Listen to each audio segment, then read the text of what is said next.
તો હાલો દોસ્તો, આપણે કાલ રૂમમાં કુટી મારી તો આપણે આજ બાર ઓસરીમાં મારે છે આજ કુટી।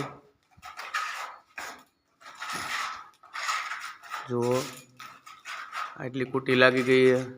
હજી તો એક જ હાથમાં રહે, હજી ત્રણ હાથ આવે છે ને ભાઈ? 3 હાથ આવશે હજી આમાં। જુઓ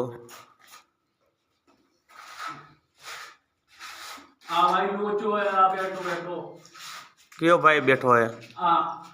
એ ભાઈ થાકી ગયો છે એટલે બેસી ગયો ને। જો આ ભાઈ થાકી ગયા ને એટલે બેઠા હે, અને આ ભાઈ થાકતા નથી, એ કામ સારું કરે। ना उससे ज़्यादा तो मैं थक जाता हूँ।